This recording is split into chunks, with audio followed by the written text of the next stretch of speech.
Hey, welcome back to Coaching Conversations with Dr. Ogle. In this series, I take literal coaching conversations that I've had with clients or other men, and I walk you through the process that we used to help them overcome the issue that they were facing. Today's coaching conversation is pretty unique and pretty special to me. So I hope you stick around and I hope you learn something. Hey, so today's coaching conversations is pretty unique. I was working with an individual who was experiencing, for lack of a better term, PTSD. And I don't like to use that term because the issue that this individual was dealing with is nothing in comparison with our war heroes that experience PTSD from that. But nonetheless, he experienced an emotional trauma, and as insignificant as it may seem to some people, it was traumatic for him. And so anything that is post that trauma that causes you issues is literally considered PTSD.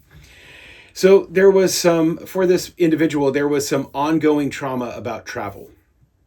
And I know that may seem odd, but there were a lot of sleepless nights for this individual. And there was a night recently where he had been in bed for a couple of hours. When he finally dozed off, he finally calmed his mind enough to doze off and was asleep for seconds and woke up in a panic, unable to catch his breath for a moment because he was having anxiety over a trip that is 6 months away that he's hopeful but not 100% sure that he can go on. You see, sometime last year, this gentleman was away at a conference and there was a medical emergency at home with one of his adult children. And if you've been following me for very long or you know me, you know that I'm the person. And the reality was, for me, I was having what is a disappropriate emotional response to a future event that's not even funded yet. And while I'm hopeful and I have faith that I'll be able to make the trip, I don't know for sure. And so I have the frustration on top of the anxiety. I have the frustration of knowing that I shouldn't be having this reaction. Even if the trip were tomorrow, I shouldn't be having this reaction, but I couldn't make it stop. So let me walk you through the framework of self-coaching that I did to help me get past this issue. The first thing that you have to do anytime you're addressing an issue is you have to acknowledge that there is an issue. And as basic and as fundamental as that sounds, as men, we have a tendency to push things down. Oh, it's no big deal. It's not really a thing. I'll get over it. Well, sometimes you won't get over it until you deal with it. Sometimes the only way to get over it is to go through it. And in order to go through it, you have to acknowledge that it's there. You have to acknowledge the fear and own the fear without minimizing it or spiritualizing it in any way. You have to recognize that the issue does not mean that you're denying God or his faithfulness or your trust in him, and you're not even denying the strength that you can have in him. It's acknowledging that while I believe all of these things about God, I am still dealing with this issue. And it really comes down to accepting that self-awareness precedes self-leadership. You can't fix what you won't acknowledge. And so the first thing that I had to do is I had to acknowledge that there was an issue. So the first evidence of me acknowledging that there was an issue is I had to bring in outside voices. The first person I talked to, of course, was my bride. And I explained to her what had happened that night. I explained to her the next morning I'd only had about 4 hours sleep because I had an early appointment. And it was after 2 a.m. before I was able to finally fall asleep and sleep the rest of the night. So I had to acknowledge to her that there was a problem, that there was something going on in me. And the funny thing is, this has been going on for several months. And the moment that I began to talk to her about it and I voiced it, I realized that I could voice it and it didn't make me weak. My trauma, my emotional response, my anxiety did not make me weak. And I had to acknowledge that. So after speaking to my bride about it, over the course of conversation in the next couple of days, it actually kind of came up.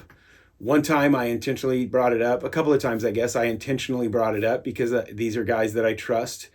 I trust their wisdom. I trust their knowledge. I trust that they will pray for me. And so I brought in a few solid voices to kind of talk it out and let them pray for me and let them speak into me.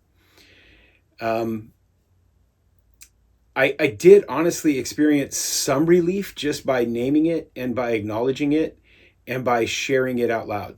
There will be some level of relief just from that. And this is why everybody needs a coach. Everybody needs a mentor. Everybody needs some solid men in their life that they can go to who can either just listen, or in the case of a coach or a mentor, hopefully you have the right one and they can help coach you through the issue. So then as I continued to coach myself, I recognized that with my psychology background and my coaching background, I recognized that I needed to move past the surface issues. That's another thing that men tend to do. We tend to just cut the fruit off. Like if we just deal with the fruit, then it's going to be okay. Well, it'll be okay for a moment, but that fruit is going to grow back if you don't deal with the root issues. So I began to ask myself questions like, what is the actual problem here? What is actually bothering me? You can't just manage symptoms. You have to get beyond that and you have to address the causes, because again, if your structure is broken, if your system is broken, then you're always going to produce negative fruit. So in talking with a trusted counselor, a friend, he said, I feel like this is like, yes, there's the anxiety issue, and yeah, that it's connected to travel, but is there a deeper issue? And so I began to ask myself questions. And what I recognized is that it was actually tied into some childhood trauma of having an absent father. And having a dad that the very first promise I remember him keeping to me was I was 21. And one thing that I promised my kids is that I would always be there for them. And because this medical issue happened while I was literally on the other side of the country, I felt like I couldn't be there. And so my childhood wounds were shaping my adult reaction in relation to the trauma that I had as a kid of having so many promises broken to me and vowing that I would never break a promise to my children. And I felt like I had broken the promise that I would be there for them if they needed me. And I couldn't be because I was on the other side of the country. So now my personal vow is colliding with a real life crisis. And I just found myself with so much guilt of being physically distant from this emergency situation that my kids were having. And you have to recognize that oftentimes trauma like this isn't just a single issue. A lot of times trauma, when you're experiencing such a visceral response, it really is layered. It really can go deep. And so you have to have help with that. You are not always going to be able to identify every layer of the issue in and of yourself. You have to have people that are detached from the situation, looking in and speaking into it. And then you have to be able to ask yourself and answer the difficult questions of, where is this really coming from? So I recognized that this wasn't just emotional or psychological, even though it was both of those things. It was 2 days later, after the sleepless night, in the morning, and I will say I was in prayer, but I don't know why, but I feel like I have to quantify, like I wasn't on my knees at a chair or a couch or a table or the side of my bed. It was more of a contemplative prayer time around my quiet time, and I was back in the bedroom getting dressed after my quiet time and still just kind of talking to the Lord and kind of, just being in conversation with him, which I know may sound odd to some of you, but that's a reality for me. And I was just sharing my heart with God, like, God, I've got to get past this. And it was in that moment that I recognized this is more than an emotional thing. This is more than a psychological thing. And while it is connected to these other traumas, the root of the issue is that the enemy is trying to destroy my destiny in God and trying to prevent me from fulfilling everything that God is calling me to. because I know that I'm called to build into the lives of men. I am called, literally, I feel like one of my callings in life is to build men.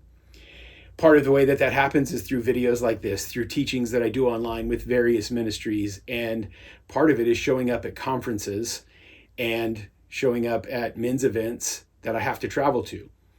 And the next event, the event that I was having anxiety about, is a missions trip that is focused on helping establish a men's ministry in Central America. And so when I woke up at midnight after being asleep for just a few seconds, I was literally doing the math in my head of the 3-hour flight from Guatemala City back to DFW, and then the 3 hours that it will take to get through customs, and then the 3 hours that it will take to get home from there, the 9 hours, and knowing that that only works on one flight a day out of Guatemala City. So how am I going to get home if something happens? And that was the trauma response that I was having, and literally put me into a panic that kept me awake for another 2 hours. So this is more than just that emotional and psychological response. This really is an attack on my destiny in God, and an effort from the enemy to prevent me or distract me from fulfilling the will of God for my life. So what I recognized in this, and I hope this helps you, the enemy will exploit those unhealed wounds that you have, those childhood traumas that you haven't dealt with. The enemy will exploit those. And then you have to identify the strategic goal. What is the enemy trying to accomplish? He's trying to restrict my movement. He's trying to damage my ability to travel. And as a result, he's trying to damage my ability to impact men all over the country, and if it works out well, all over the world. So I've now named the issue. I've been talking about it out loud. I've named the childhood trauma that it was connected to, and I've named the enemy's real strategy and tactic and plan for this. As I was talking through it with another gentleman, and I was telling him a story that my daughter shared with me the week after her medical emergency. I was back home, and here's the funny thing. It took me like 9 hours to get home that day. When I got that phone call, I was with a friend who is a seasoned traveler and has a bunch of miles, and I was going to have to wait for Delta for like 45 minutes to call me back, and I knew that the only flight that was going to get me out in time was about 2 hours away, and I was 45 minutes from the airport. And my friend, being just a wonderful, amazing man that he is, says, "Hey, I can do this. I can see the flight you need on the app. Let me take care of it for you." And he used his miles that he was saving for his vacation to get me home in an upgraded seat. And that's the value of surrounding yourself with good men. Men that will do things like that, and men that will do things like pray for you, and men that you can be honest and transparent with. And so here's the craziest part about it. I was home before bedtime that night. This happened in the early afternoon on the East Coast, and I was literally home before bedtime that night. So why was I having such a response? And then as I was telling the story, I remembered walking through the concourse at Hartsfield-Jackson Airport on the phone with my son-in-law, yelling at him like, "Hey man, you have to take care of yourself through all of this. I don't want to leave her. She's asleep right now. I don't want her to wake up and be alone. Mom's there. Mom is there. Just tell mom. Mom will come into the room. She won't be alone when she wakes up." Babe, I said, "Babe, she's going to need you for days and weeks to come. She's going to need you to be strong and healthy to take care of her. It's more than about this moment. It's about the days and weeks ahead." And I kind of yelled at him like, "Go eat right now." He hadn't eaten all day. And this was later in the afternoon. And the very next text that I got was about within 2 minutes later, my bride texted me and said, "Brad's on his way to go get something to eat." And so talking through that, I realized that I don't have to be physically present to be there for my kids. I was there for my kids from a continent away. I had a misconstrued view of what being there actually meant. And I was able to make an impact and be there for them, even though I was on the other side of the country. So this truth helped me. And that's the point. Recognize the truth, and that will dismantle the false narrative that's rooted in your fear. So you have to acknowledge the truth, that will dismantle and destroy the false narrative that you have built up in your fear. So releasing this false belief that distance equals abandonment really helped me, because I was here for them even though I wasn't here. And that has allowed me, like the moment that I recognized that it was an enemy attack on my destiny and God, I got angry and I began to pray against that. Specifically that, I will not allow you to destroy the impact that God has called me to have. I will not allow you to negatively impact my calling through this. And then continuing to talk through it one more time, I recognized that I was here even though I wasn't here. I was there for them even though I wasn't here.